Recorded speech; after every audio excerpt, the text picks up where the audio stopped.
Well, when I was 5 years old, I was categorized as an enemy alien by my own country, the United States of America. But I wasn't an enemy. I was a 5-year-old kid, and I wasn't an alien. I was an American born in Los Angeles to a mother who was born in Sacramento, California. My father was born in Japan, but he was brought to San Francisco when he was a young boy, and he was reared and educated in San Francisco. And so we are Americans. And yet, because we look like the people that bombed Pearl Harbor, we were seen as the enemy and alien. The, there was a war hysteria that swept across the country, combined with racism, because we were at war with Germany and Italy, but Italian Americans and German Americans looked like the rest of America. We looked different.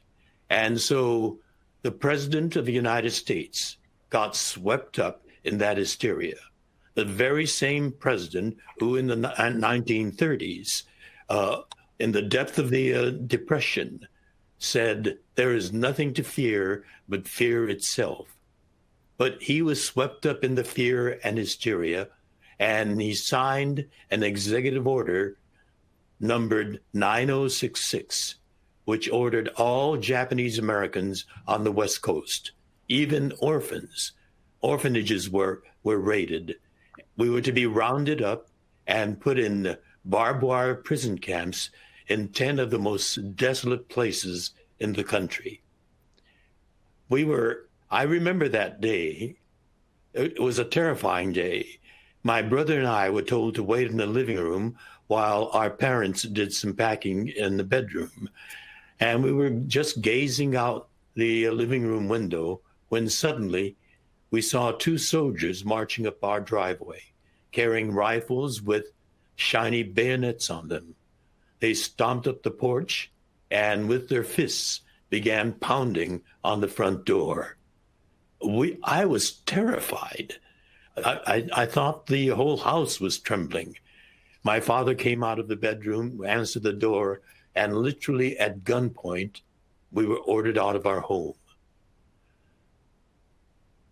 My father led us, he gave us pieces of luggage to carry, and my brother and I followed him out onto the driveway. We stood there waiting for our mother to come out. And when she came out, she had our baby sister in one arm, a huge duffel bag in the other, and tears were streaming down her cheeks. It is a memory that I have with terror, and I can never forget that. We were taken from our home to the horse stables of Santa Anita Racetrack, and we were assigned a smelly horse stall to live in while the camps were being built. And so that was the beginning of a chapter of American history that I lived through from the age of 5 to 8 years old, the duration of the war. There were relentless outrages that followed that. Immediately after the bombing of Pearl Harbor, Japanese American young people, like all young Americans, rushed to their recruitment centers to volunteer to serve in the U.S. military. This was an act of patriotism, which was answered with a slap on the face. They were denied military service and categorized as enemy aliens, and they were imprisoned. But a year into imprisonment, the government realized that there was a wartime manpower shortage.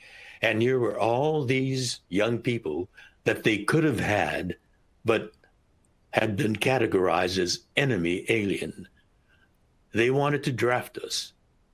How to justify drafting enemy aliens out of a barbed wire concentration camp to serve in the U.S. military?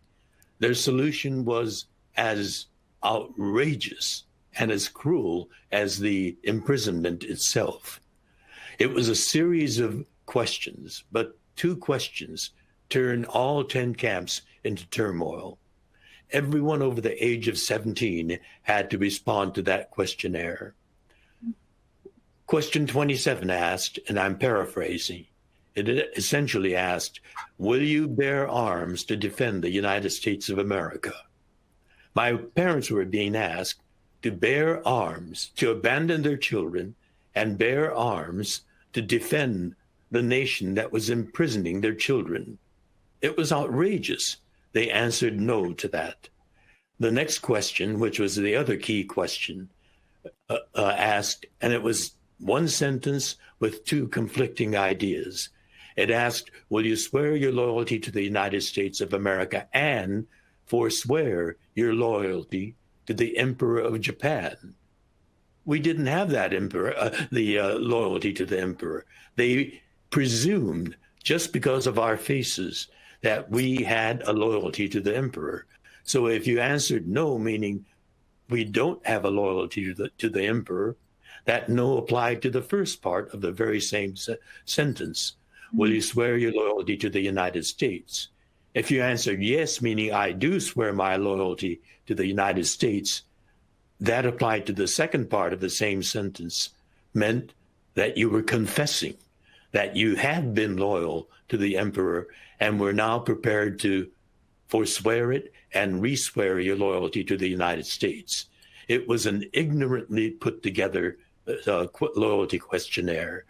My parents answered no to both, and because of that, they were categorized as disloyal, and we had to be segregated from an already segregated all Japanese American prison camp into a high security camp called the segregation camp, which had 3 layers of barbed wire fences and a half a dozen tanks patrolling the perimeter to goad and to terrorize the people that were there. Those tanks belonged on a battlefield, not intimidating innocent people who had been goaded into outrage and placed in that camp. The other part of that story is there were young people that were so determined to prove their loyalty to the United States that they bit the bullet, swallowed the ugly taste, and answered yes to those offensive questions. And they were drafted, or some even volunteered, to go from behind those barbed wire fences and serve in the U.S. military. They were put into a segregated all Japanese American unit, the 442nd Regimental Combat Team, and sent to the European battlefields to fight, where they were used literally like cannon fodder. But they fought with incredible, unbelievable courage, and they sustained the highest combat casualty rate of any other unit in the European theater, and they returned to the United States after the war as the single most decorated unit of that war. They were heroes, and they helped change some of the laws that were discriminatory against Asian Americans. But there was another group of young people, and I consider them just as heroic as those that fought on the European battlefields. They said, I am an American, and I will fight for my country, but I will fight as an American. If I can report to my hometown draft board with my family back home, I would be like any American. I would fight for something that I have a vested interest in.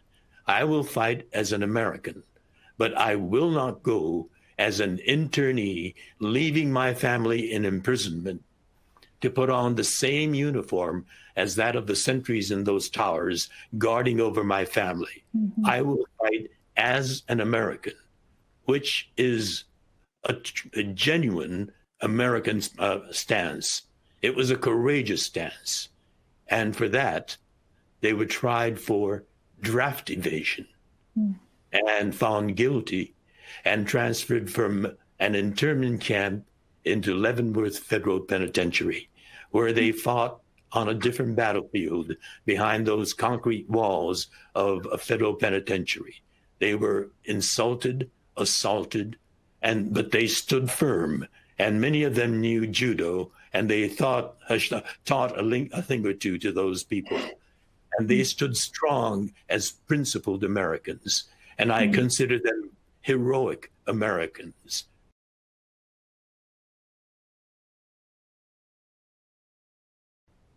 Well, I particularly wanted to reach young people with this story.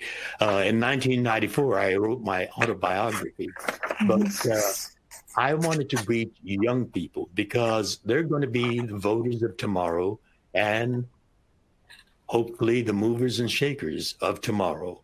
And it's so vitally important that they know the history of this country and particularly know the lessons that we can learn from those chapters where we failed the ideals of our democracy. When I was a young teenager, I loved comic books, and I thought this would be a wonderful way to reach young people.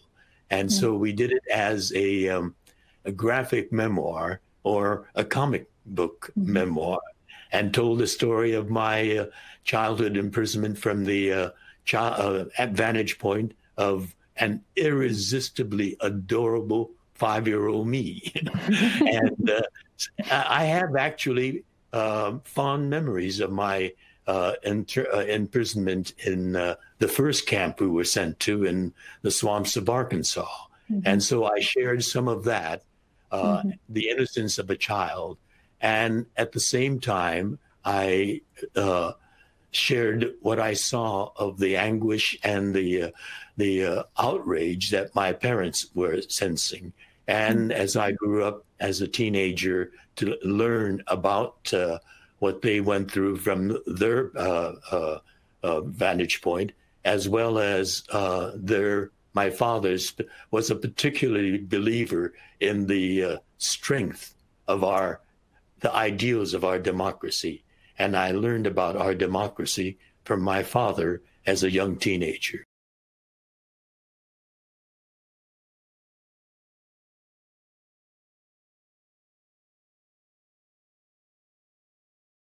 I learned about American democracy from the man who suffered the most, who felt the pain of the failure of democracy the most, but who firmly believed in the core ideals of our democracy. He said, ours is a people's democracy, and the strength of this people's democracy, it makes it great. But the weakness of this democracy is the fallibility of human beings, and even great people like President Franklin Delano Roosevelt, who pulled the nation up from a crushing depression, was swept up by. And so he said, and he told me about American democracy, that it's a participatory democracy. But I was a passionate young teenager, and I kept coming back. Yeah, but it was wrong, Daddy. It was against our Constitution. It was against every ideal of our justice system. And so he said one Sunday afternoon, let me show you how it's got to work. And he drove me downtown to downtown Los Angeles. And we went to the Adlai Stevenson for President campaign headquarters. I knew about him from his speeches that I heard on the radio. He was an eloquent speaker, and I knew about him from what my father told me. But there I was in that headquarters with all these other people, young people, middle-aged people, and old people, passionately dedicated to getting this great man elected president of the United States. And I understood what a people's democracy needs. We need to be actively participating, actively engaged in that process. And I became active in electoral politics for the governor of the state of California, or U.S. senator from California, or the mayor of Los Angeles, which eventuated in my serving on public commissions and boards. And so it is a participatory democracy. And we have to engage actively to keep it the vibrant democracy that it is.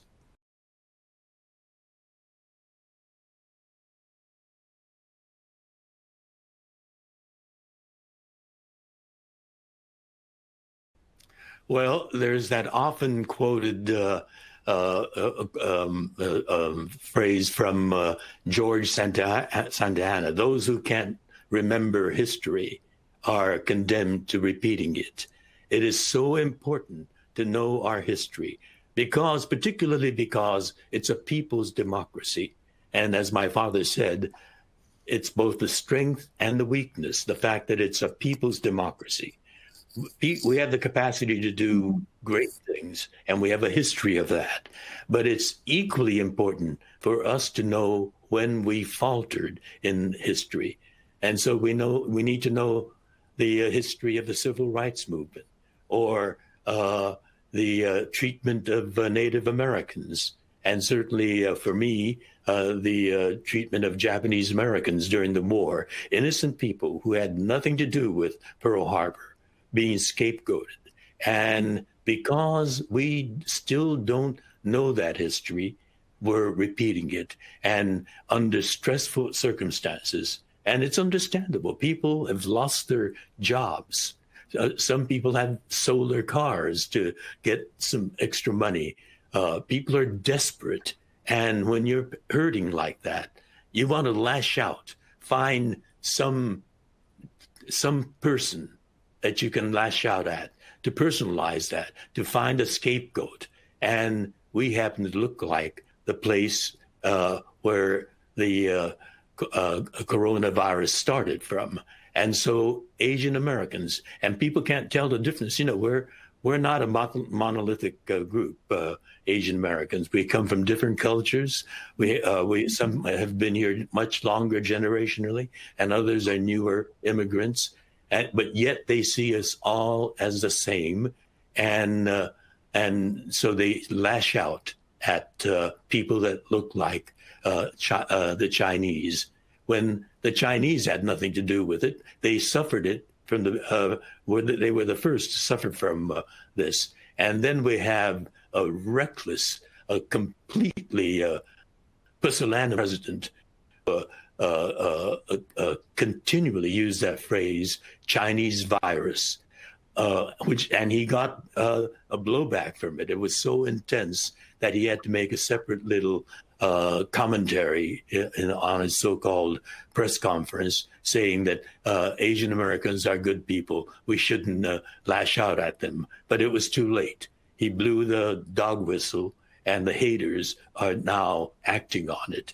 And Asian Americans are being subjected to that kind of outrage. They're spat on, they're coughed at, and a young boy in Texas was even stabbed. I have a playwright friend, a distinguished playwright, a Tony Award-winning playwright, David Henry Hwang. And this happened before all this began, but he was walking down a street in Brooklyn where he lives, and suddenly he felt a pain in the back of his neck. He was stabbed, and the sidewalk seemed to turn into a wavy ribbon. And he knew that there was a hospital 2 blocks away, and somehow managed to stagger to that hospital. He never saw who stabbed him. But this kind of scapegoating of Asian Americans is going on, prompted by this kind of irresponsible leadership in this country. A president repeating the word Chinese virus.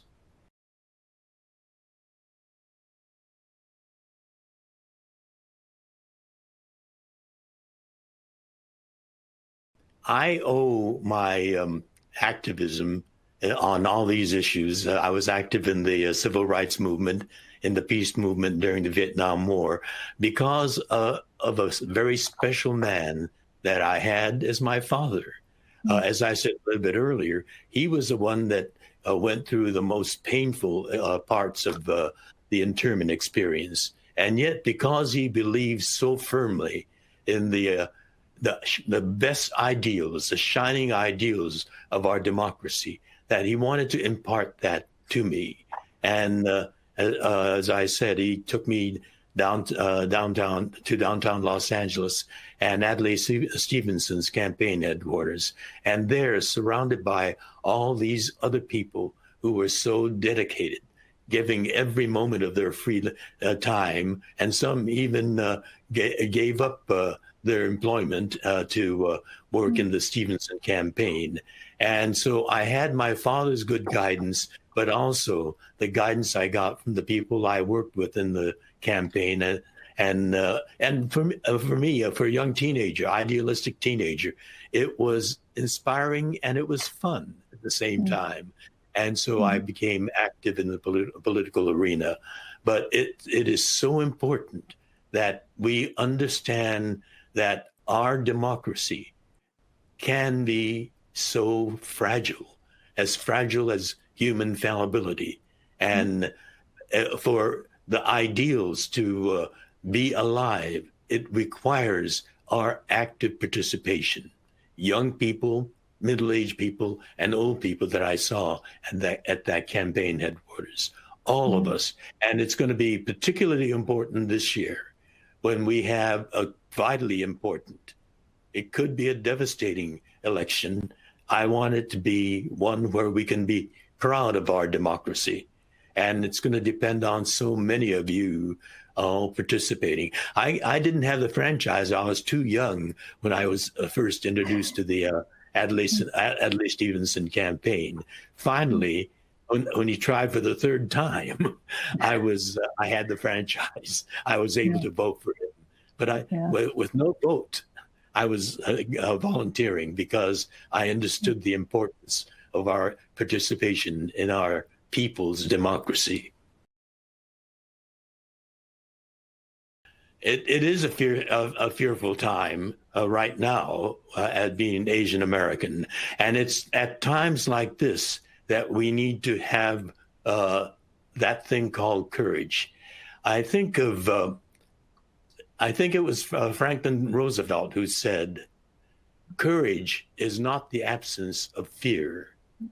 It is the assessment that something else is more important than fear.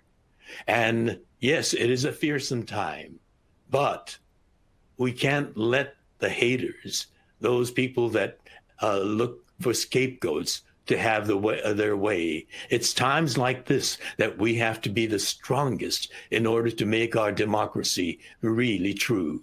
So it's counting on a lot of us. And it's that thing that I quote from Roosevelt quite a bit, both the good and the bad. But he said, courage is the assessment that there is something more important than fear. Yes, there's fear, but we've got to rise above it. Well, I'm going to quote from someone else, and I'm paraphrasing again, but it was President Barack Obama who said, change won't come if you wait for that certain person or a better time. Change comes when we become that change. We are the change that we are waiting for. It's we who have to decide that we are going to do something about this challenge that we have. And sometimes it takes guts to say, I'm going to do that. It's a little scary, but it's important. And it's making the ideals of our democracy possible. Those ideals are very fragile. And it takes those of us who have the courage, the absence of fear, to do something about it. We all have that in us. Well, I joined all the people that have been facing history, because indeed we are facing history today in these fraught circumstances, and we are facing ourselves. It's a challenge to us. And to this organization called Facing History and Ourselves, I see you as the conscience of America, to remind us of our past, to shine a light on our present, and to enlighten our way to building the future of our United States. Thank you for all that you're doing.